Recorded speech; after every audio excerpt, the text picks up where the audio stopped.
하나님 아버지, 우리는 하나님의 자비하심이 필요합니다. 온갖 사건 사고가 우리 마음을 짓누르고 있습니다. 온갖 불의하고 불법한 일들이 우리를 힘들게 합니다. 또 우리 주변에 몸이 아파서 고통을 당하는 이들의 모습을 볼 때 참으로 우리에게는 하나님의 자비하심이 필요하다고 느낍니다.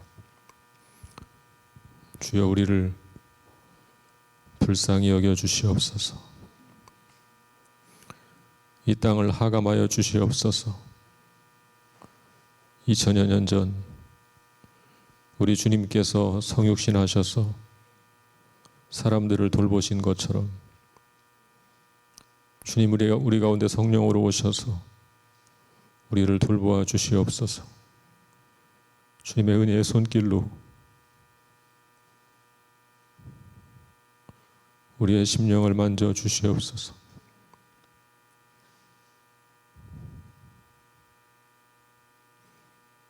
이 모든 말씀 우리 구주 예수 그리스도의 이름으로 기도하옵나이다. 아멘. 성경 말씀 봉독하겠습니다.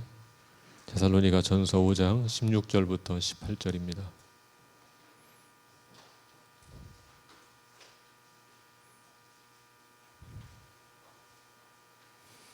우리 함께 읽을까요? 시작.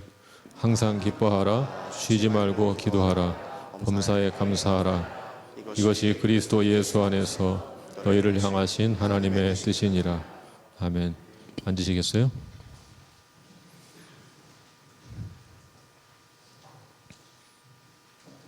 잘 지내셨죠?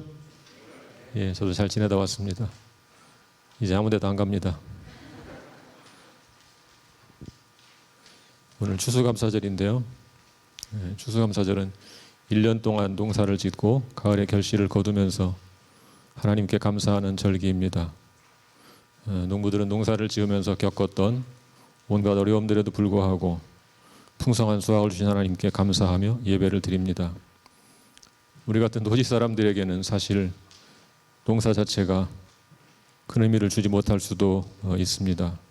그렇지만 농사를 짓지 않는다고 해도 감사절은 여전히 의미가 있습니다. 한 해 동안 베풀어 주신 하나님의 은혜를 되새기는 날이기 때문입니다. 부모는 너무나 유명한 말씀이죠. 모두가 알고 있는 말씀입니다. 어쩌면 너무 익숙해서 기대감이 없이 대할 수도 있는 그런 말씀이라고 볼 수도 있습니다. 오늘 이 시간에 우리 주님께서 죽은 활자가 아니라 살아있는 하나님 말씀으로 새롭게 전해주실 것을 기대하면서 이 말씀을 전하려고 합니다. 많은 성도들이 이 말씀을 성도들 개인의 삶에 대한 말씀으로 이해하고 적용합니다. 얼핏 보면 실제로 이 말씀은 성도들의 개인적인 신앙생활에 대해 권면하는 것처럼 보입니다. 그러나 문맥을 잘 살펴보면 이 말씀은 기본적으로 교회 공동체의 모임과 관련된 것임을 알 수 있습니다. 이 말씀이 공동체 모임과 관련된 것을 알려주는 몇 가지 근거가 있습니다. 첫째로 우선 모든 동사들의 주어가 복수 형태로 되어 있습니다. 그런 사실을 볼 때 이 동사들은, 이 명령들은 개인적인 것보다는 공동체적인 그리스도인의 의무를 가리키는 것으로 보입니다. 둘째로 본문의 문맥을 보면 본문 다음에 나오는 20절의 예언이나 26절의 거룩한 입맞춤은 모두 공적인 모임에서 행해지는 일들입니다. 여기서 예언은 미래에 벌어질 일을 맞추는 것이 아니라 하나님 말씀을 맡은 사람이 교회 공동체에 전하는 것을 가리킵니다. 그러므로 예언은 기본적으로 공동체적인 모임에서 행해져야 할 일입니다. 또한 거룩한 입맞춤도 당시 성도들의 모임에서 나누던 인사를 가리키는 것입니다. 이런 말씀들을 볼 때 이 말씀은 기본적으로 공적인 모임을 염두에 두고 기록한 것으로 보입니다. 셋째로 27절을 보면 모든 형제에게 이 편지를 읽어주라라는 말씀이 있습니다. 교회 공동체가 모여 있을 때 이 말씀을 읽어주라 그런 뜻입니다. 이 세 가지 사실을 볼 때 오늘 본문의 말씀은 회중들이 모여 있을 때 표현하도록 의도된 것임을 알 수 있습니다. 물론 개인적인 차원에서 적용되어서는 안 된다 그런 뜻은 아닙니다. 교회 공동체를 더 염두에 두는 것이 필요하다 그런 말씀입니다. 이제 한 가지씩 한번 살펴보도록 하겠습니다. 첫 번째 명령은 항상 기뻐하라입니다.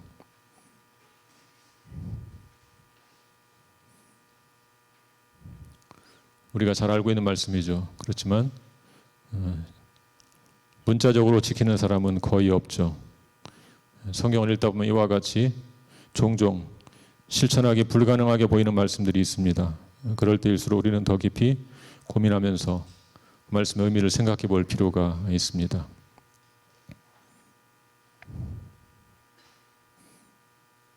이 말씀을 우리 그리스도인들 개인의 내적인 상태를 가리키는 표현으로 이해한다면 이 말씀을 지킬 수 있는 사람은 아마 거의 없을 것입니다. 어떻게 사람이 한 번도 예외가 없이 항상 기뻐할 수 있겠습니까? 존 스토트가 이 말씀을 추석하면서 이렇게 말했습니다. 이 말씀을 그리스도인들에 대한 일반적인 권고로 해석하기는 어렵다. 기쁨과 행복이란 우리 마음대로 수도꼭지처럼 열었다 닫았다 할 수 있는 것이 아니기 때문이다. 사실 바울도 이 말씀을 문자적으로 지키지는 못했습니다. 바울의 대표적인 서신 로마서 12장 15절에 이런 말씀이 있습니다. 즐거워하는 자들과 함께 즐거워하고 우는 자들과 함께 울라. 우는 자와 함께 있을 때는 울어야 합니다. 그럴 때 기뻐해서는 안 되는 것이죠. 그럼 오늘 본문에서 항상 기뻐하라고 말씀하신 것은 무슨 뜻일까요? 여기서 항상 기뻐하라 이 말은 감정적으로 항상 기뻐하라는 말이라기보다는 공동체적인 모임에서 기쁨을 표현하라 그런 뜻입니다. 제가 앞에서 이 말씀이 공동체적인 배경을 갖고 있다고 말씀드렸던 것을 기억하시기 바랍니다. 사람은 결코 항상 기뻐할 수 없습니다. 항상 기쁜 마음 상태를 유지할 수는 없습니다. 바울도 항상 기뻐하지는 못했습니다. 때로 괴로워했습니다. 이 말씀은 여러 가지 어려운 상황에도 불구하고 성도들이 함께 모였을 때 기쁨을 표현하라 그런 뜻입니다. 어떻게 그것이 가능할까요? 속으로는 슬프지만 겉으로는 기쁜 척하라 그런 말일까요? 성경은 결코 그런 식의 위선을 우리에게 요구하지 않습니다. 어떻게 하라는 것일까요? 어떻게 우리는 어려운 상황에서도 하나님을 향한 기쁨을 표현할 수 있을까요? 우리 한번 성경 같이 읽어볼까요? 데살로니가전서 1장 6절. 우리 같이 읽겠습니다. 시작.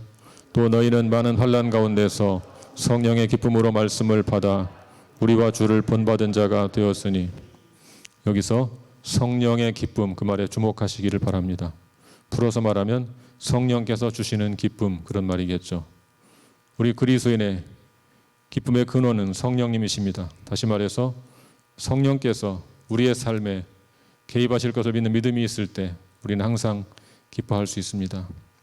하나님께서 우리의 삶을 섭리하신다 그런 믿음이 있을 때 우리 그리스도인은 고난 중에도 하나님을 향한 기쁨을 표현할 수 있습니다. 사도행전 16장에 보면 바울과 실라가 빌립보 감옥에 갇혀있는 모습이 나옵니다.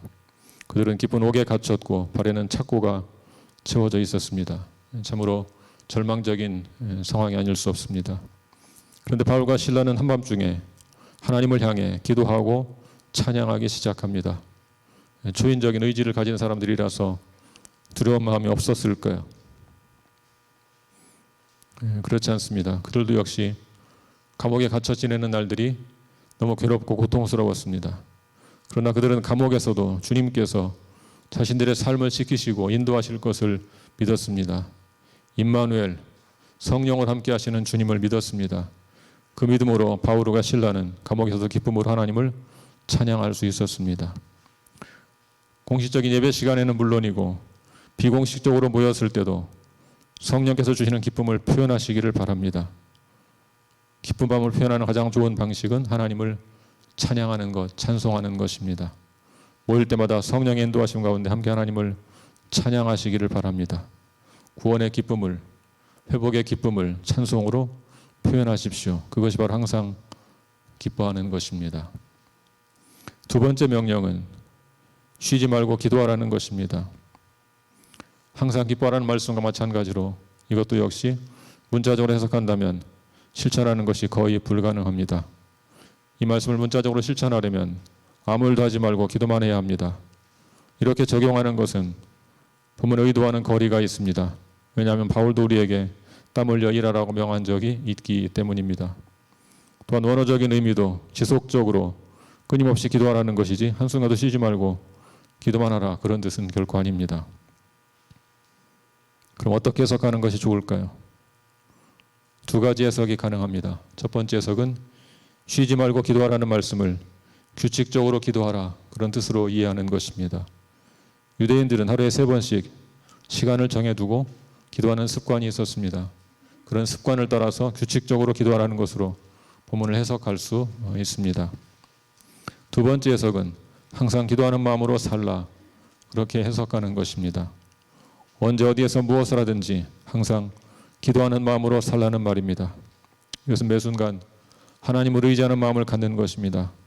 비록 입술을 열어서 소리를 내어서 기도하진 않지만 우리의 심령으로 그분을 의지하며 사는 것입니다. 주님 어떻게 해요? 주님 아시지요? 주님 도와주세요. 그렇게 늘 주님을 의식하며 주님 앞에서 사는 것입니다. 저는 둘 다 일리가 있다고 생각합니다. 각각 관점에서 본다면 둘 다 맞는 말입니다. 굳이 둘 중에 어느 한 가지를 택할 필요는 없습니다. 그런데 제가 처음에 말씀드린 것처럼 이 말씀은 기본적으로 공동체적인 모임을 염두에 둔 것입니다. 그런 측면에서 본다면 이 기도는 주로 중보기도의 차원이 아닐까 추측해 볼 수 있습니다. 바울은 데살로니가 전후서에서 데살로니가 교인들을 위한 중보기도의 본을 보여주고 있습니다. 우리 한번 성경 말씀 같이 읽어보겠습니다.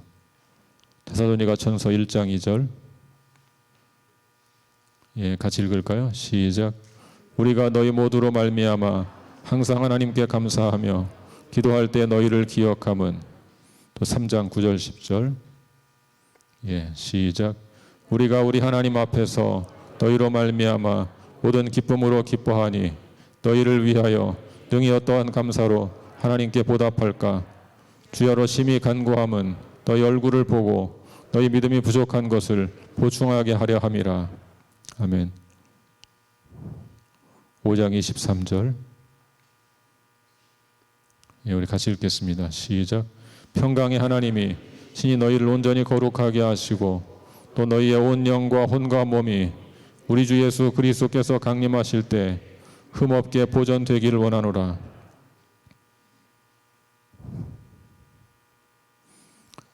이 기도들은 모두 바울이 데살로니가 교인들을 인해서 하나님께 드린 감사 기도이거나 혹은 중보 기도입니다. 개인적으로 기도한 것도 있지만 대부분 바울이 모임 중에 기도한 것들입니다. 그러므로 우리는 1차적으로 이 말씀을 공동체적인 모임에 적용해야 합니다. 우리의 공적인 예배 시간에 혹은 목장 모임에서 혹은 비공식적인 교제 모임에서 끊임없이 다른 사람들을 위해 중보 기도하라는 것입니다. 이 말씀이 1차적으로 공동체적 모임에서 드리는 중보 기도를 가리킨다고 해서 개인적인 기도에는 적용하지 말아야 한다, 그렇게 말씀드리는 것은 아닙니다. 우리는 홀로 있을 때도 기도해야 합니다.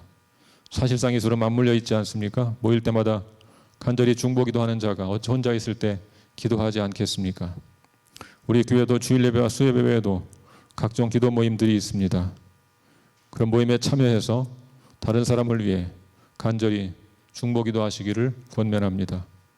목장 모임과 여러 기도 모임에서 다른 지체들을 위해서 기도하십시오. 주님을 사랑하는 성도들이 함께 모여서 연약한 이를 위해 기도하는 것은 얼마나 소중한 일입니까?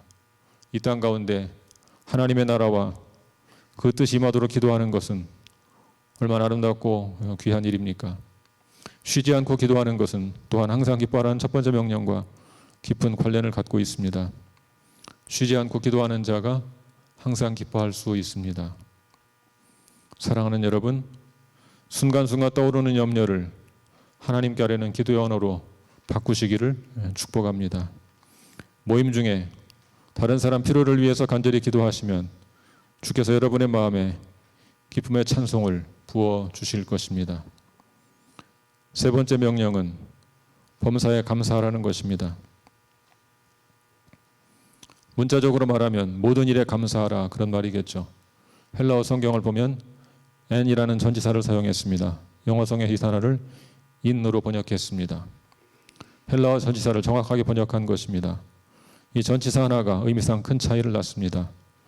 만약 영어로 for로 번역했다면, 그런 전치사가 사용되었다면 우리는 모든 상황을 인해서 감사해야 합니다. 영어로 말하면 for all circumstances.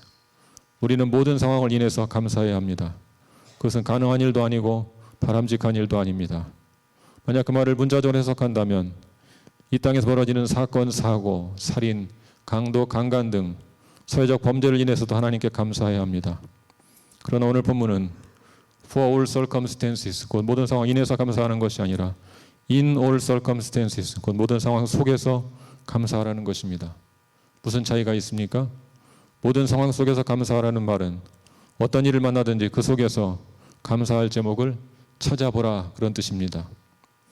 그 일 자체는 분명히 불행하고 슬픈 일이지만 그런 어려움 속에서도 감사할 제목을 찾아보면 감사할 것이 있습니다. 우리는 어떻게 모든 일, 어려운 일과 슬픈 일 속에서도 하나님을 향해 감사의 기도를 드릴 수가 있을까요? 우리에게 좋은 본을 보여준 바울의 삶을 보면 배울 것이 있습니다. 사도 바울의 감사는 사실 그의 신학에 깊이 뿌리를 내리고 있습니다. 감사는 결국 하나님을 향한 자신의 신학에 달린 것입니다. 로마서 8장 28절 같이 읽어볼까요? 로마서 8장 28절 시작. 우리가 알거니와 하나님을 사랑하는 자 곧 그의 뜻대로 부르심을 입은 자들에게는 모든 것이 합력하여 선을 이루느니라. 사도 바울은 하나님이 모든 상황에서 그의 백성들의 삶에 개입하시고 일하신다고 믿었습니다. 그래서 모든 상황에서 하나님께 감사하라고 권면하고 있는 것입니다. 우리가 생각할 때는 불행하게 보이는 일이나 괴롭게 보이는 일도 하나님의 손 안에서는 합력하여 선을 이루어 갑니다. 만약 지금 여러분이 처한 상황에서 감사할 수 없다면, 감사하기 어렵다면 지난날 여러분의 삶에 함께 하시고 일하셨던 하나님을 기억해 보시기를 바랍니다. 하나님은 지금도 살아계시고 역사하시지 않습니까? 빌립보 감옥에 있던 바울과 함께 하신 하나님께서 지금 우리의 삶에도 함께 하시지 않습니까? 그 하나님을 믿으시기를 바랍니다. 그 하나님께서 나와 함께 하시고 나를 돌보신다는 것을 믿는 믿음으로 하나님께 감사할 수 있기를 바랍니다.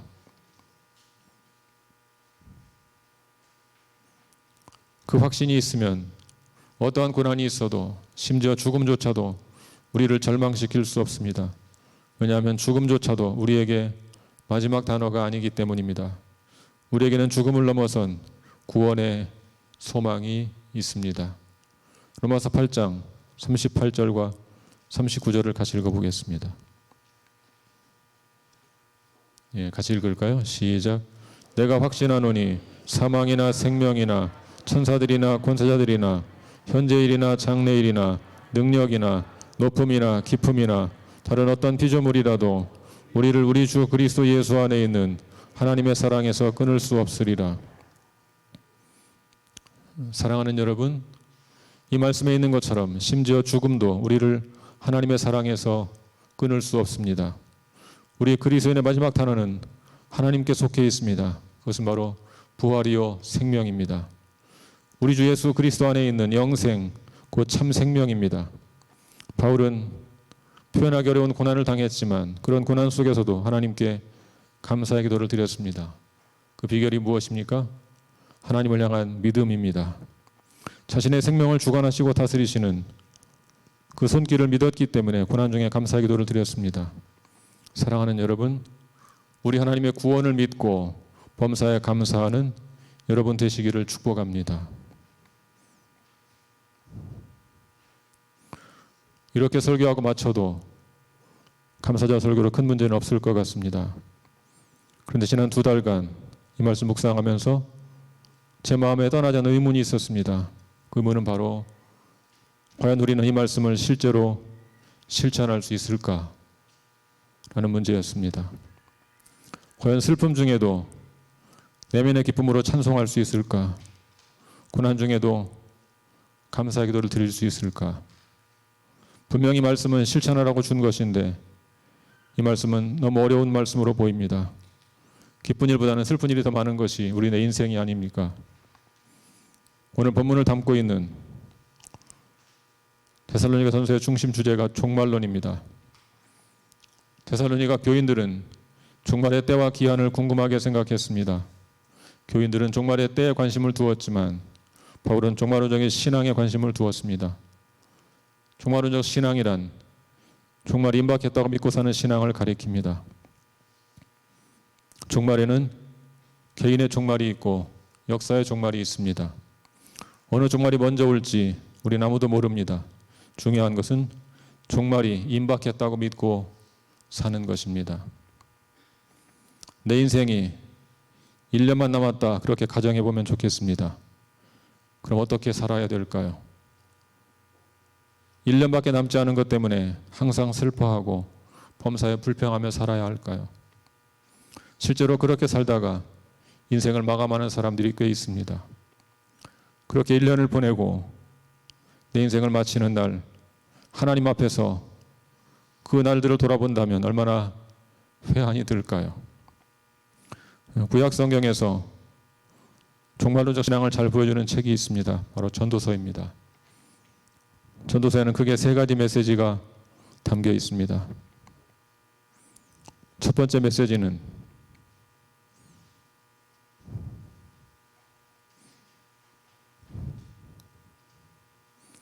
메멘토 모리입니다. 너의 죽음을 기억하라 그 말입니다. 전도서는 끊임없이 우리가 죽는 존재임을 상기시킵니다. 날 때가 있으면 죽을 때가 있다. 종말론적 신앙으로 살려면 내 인생의 마침표가 찍히는 날이 곧 온다. 그런 사실을 기억해야 합니다. 두 번째 메시지는 까르페 디엠, 현재를 즐겨라. 현재에 충실하라 라는 말입니다. 죽음을 기억하라고 하면 죽음의 공포에 사로잡혀 사는 사람들이 있습니다. 전도서는 반대로 말합니다. 죽음이 정해진 유한한 존재에게 남은 날을 소중히 여기고 그 남은 날을 즐겁게 살라고 권면합니다. 나의 죽음을 기억한다면 내게 지금 남은 날 얼마나 소중한 것입니까? 전도서 9장 9절을 같이 읽어볼까요?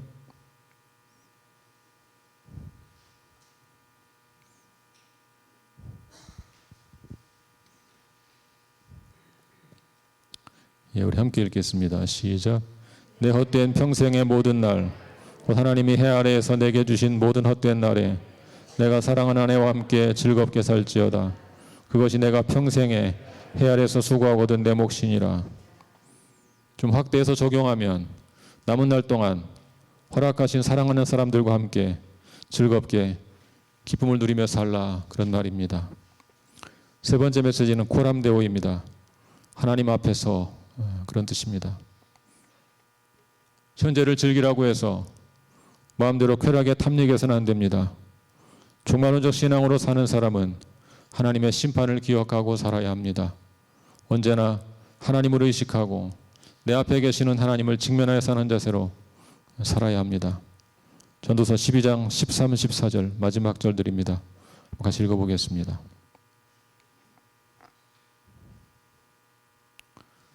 같이 읽습니다. 시작.